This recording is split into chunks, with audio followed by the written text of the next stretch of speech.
What on earth is this food? Huh?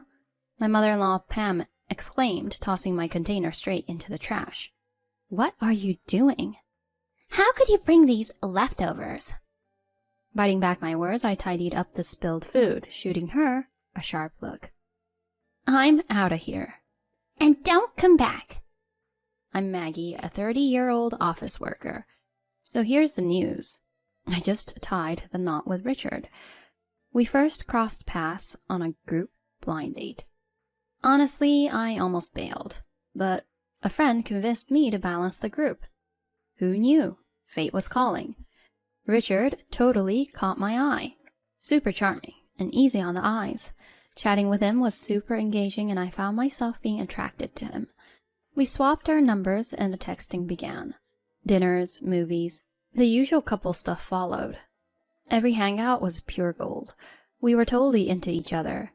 After going out for a bit, he spilled his feelings and boom, we were officially a thing. Everything was on the up and up with us. His date game was strong, had me on cloud 9. I was head over heels, especially seeing how he treasured me. About a year in, he hit me with a big question. Maggie, I can't picture life without you. Forever together. Sound good? Will you marry me? Absolutely. And just like that, wedding bells were in the air. Then came intro time. We met the folks. Richard, being genuine, really clicked with my parents. They were all, Treat our girl right. Promise, she's in good hands. Phew, parents approved. Now the tables turned. Time to meet his family. Walking up to their place, I was mad nervous. His place was straight out of a history book. Is your family kinda a big deal? Legend has it Grandpa owned this posh jewelry spot. Cashed in, built this mansion. This is home base. Gotcha. Chit-chatting, the front door swings open and there she was. His mom. Nice to meet you. I'm Maggie. Step inside. Her poker face game was strong. I hoped for more warmth, but okay. Inside, Dad-in-law was chilling. Did the intro thing and got a supernatural Pleased to meet you. Awkward silence filled the room. Richard, trying to lighten things up, was like, Oh yeah, we brought some treats. Mom's face lit up, if only for a sec. Thanks, we'll snack later. I mean, I expected tea time now, but okay. Is she not feeling me? She just took the gift and sat there. Come to think of it, they didn't give me anything. No coffee or cookies. I felt a bit of that cold shoulder. The conversation was super stilted, as expected. Richard, Mr. Optimist, launched into our wedding details. My mother-in-law, Pam, couldn't resist. When you're marrying into this family, there are rules. Go on. Big house, right? Family get-togethers are a monthly thing here. All right. We expect you at every shindig. Plus, pre-party setup? That's on you. You're kidding. She went all ultimatum on me. What? I glanced at Richard. He tried to soften it. It's kinda how we roll. Hope you get it. I really want this to work, but monthly family bashes sound daunting. Is this even a good idea? Doubts were creeping in. This might be over your head. It's a high society thing. Her smirk? Ugh. Felt like she was looking down on my family. Not cool at all. It's all good. I hope to get along with the family. She looked thrown off. Great, I'm eager to see. Her eyes were just as fiery as mine, and that wrapped that day. Later, the whole family jam happened. Pam was still talking sarcastically. After my folks asked me if I was sure about marrying Richard and into his family. I totally got where my parents were coming from, but I was smitten with him at that point. Plus, I felt that backing out would be letting my mother-in-law win, so the thought of canceling the wedding didn't even cross my mind. We had our beautiful wedding, jetted off on our honeymoon, and started our married life. About a fortnight later, we had one of those family gatherings Pam had talked about. We decided to give it a shot. I was curious if the rest of the family would be more welcoming, or if they'd be as frosty as her. Stepping into their home, there she was, seemingly waiting just for me. Took you long enough. Hurry up and get ready, she said, her face as cold as ice, and steered me into the kitchen. I slipped on an apron, and she said, "You're on food duty for 20 today." I thought to myself, are you kidding? Why such a big get-together outside of holidays? Cooking under her watchful eye was daunting. She critiqued me nonstop. "You're all thumbs. Do you even know how to handle a kitchen? Your chopping's all over the place." But I've always been confident in my cooking. Heck, I felt she wasn't any better with a knife. Maybe she was just looking for excuses to nitpick. I brushed her comments aside, focusing on the task at hand. Time was ticking, and guests were coming. After wrapping up in the kitchen, I felt wiped out. I was about to catch my breath in the living room when my father-in-law Wally chimed in. "Hey, could you set the table?" So there I was, laying out dinnerware. I was dying for a breather, but no chance. With everything set, I plopped down on the sofa with some water. Pam was quick to notice. "Why are you sitting? Say hi to everyone." It felt a bit over the top since I was merely resting for a second, but I figured I should mingle, so I headed over. The room was packed. I was overwhelmed. About 20 folks, just like she said. Some looked familiar from the wedding. As I introduced myself, they all responded warmly. When they got a taste of the food I'd prepared, the compliments rolled in. "You made this, Maggie?" "Yes, I hope you enjoy it." "It's outstanding. Well done." "Much appreciated." They were genuinely lovely.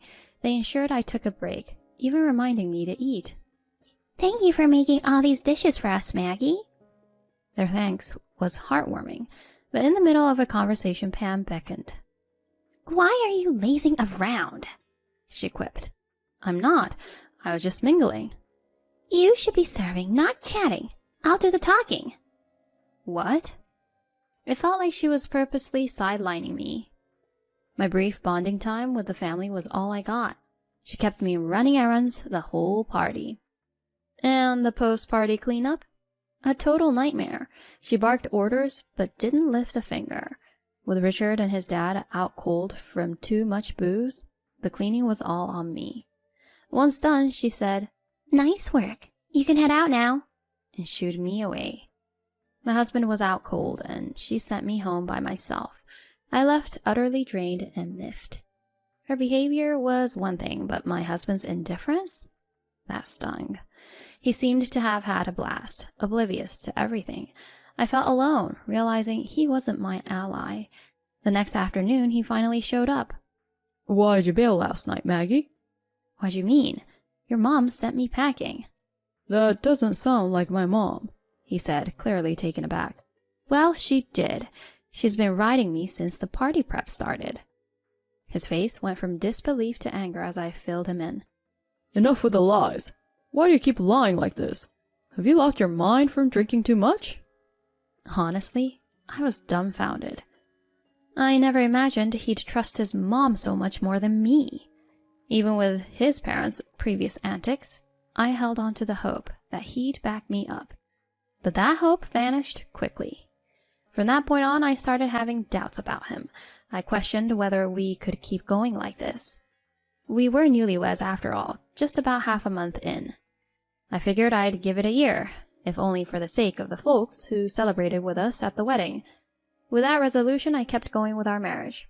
He tends to bounce back after blowing up, so thankfully everyday life wasn't like walking on pins and needles. A month later, another gathering at the in-laws loomed. Prepping myself, I made my way there, curious about how many I'd be cooking for this time. I greeted. "Good morning, Pam." "Come to the kitchen right away." Per usual, she was straight to the point. Donning my apron in the kitchen, I noted fewer ingredients. Asking how many guests to expect, she responded dismissively. 7. "Just 7? Got a problem with that?" No. I was taken aback. Last time it had been way more, but 7 felt doable. With that mindset, I began. Yet, like clockwork, she found flaws with every move. With fewer attendees, I hoped to actually enjoy the gathering. But the opposite happened. Pam, now able to monitor me more closely, kept me on a tight leash, denying me any downtime. It was draining, even more so than last time. And my husband? He just immersed himself in food and had fun, leaving me to tend for myself. Post-party, the men crashed, and Pam, lounging on the sofa, ordered me to handle the mess. More beat than before, she had me out the door soon after with a snarky, "Strangers can't stay overnight here. Only family can. So you better leave." Honestly, I was ready to leave. Dead tired, I hailed a cab, went home, and crashed. The next day, my husband strolled in, grumbling. "You're so selfish. How could you just bail on the family?" I was dumbfounded. Your mom literally told me I'm not family and sent me home. But this only made him angrier. "Why the lies? I can't believe you'd stoop this low." His words stung. I told myself I couldn't handle another episode like this. A few weeks later, he mentioned a major family gathering. "Too much cooking for one morning at my folks. Maggie, they want some dishes prepped in advance." I begrudgingly agreed, thinking it'd just cause more issues if I declined. After a full day of cooking, I packed everything up. Cooking from home spared me any nagging from my mother-in-law. I got to their place early, prepping for the 50 expected guests. Once all arrived, Pam announced, "Thank you for coming. The meal will be out shortly. Enjoy some drinks in the meantime." She seemed to revel in playing hostess. She signaled me for the food. As I started unpacking the dishes to transfer them, she exclaimed, "What on earth is this?" "What do you mean?" "There's quiche, fried chicken, the dishes you asked for." "Who'd eat such mundane food?" In a shocking move, she tossed my dishes in the trash right in front of everyone. "What are you doing? How could you bring these leftovers?" "I apologize, everyone. My daughter-in-law made a mistake. But don't worry, I've prepared some exquisite appetizers for you all." Turns out she'd planned this humiliation from the start. After I spent hours in the kitchen, she carelessly discarded the food right in front of our family, making me feel small. It was clear she was trying to push me around, aiming to have me in her grasp. How she managed that with such ease is baffling.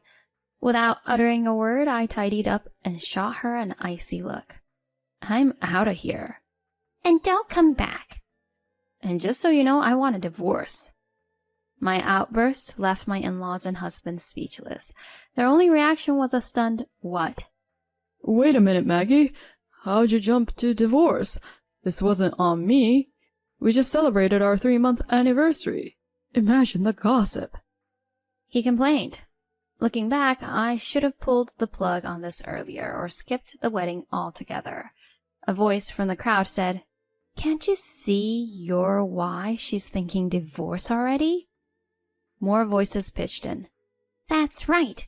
If he can't stand up for his wife against his own mom's antics, that's just sad." "For real?" "From day one, Pam has been nothing but nasty to Maggie." "And the silent duo, husband and so, are equally bad." The relatives laid into the in-laws, who were visibly shaken. "Hang on, everyone. What's the deal here?" Pam stuttered as relatives began to rise. "We can't stomach your antics anymore. Truth be told, these monthly invites are a total drag.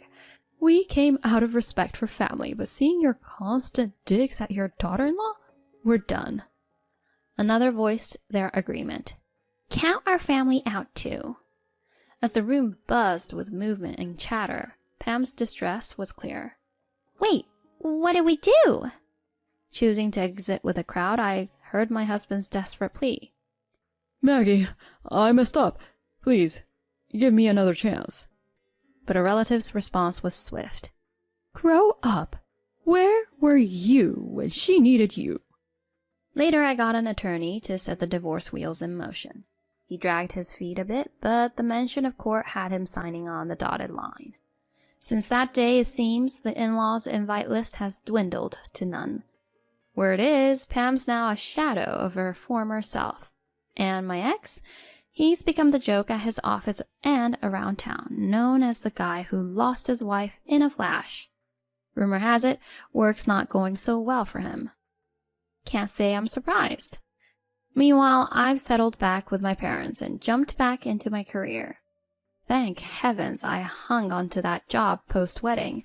For now, it's all about work and saving up.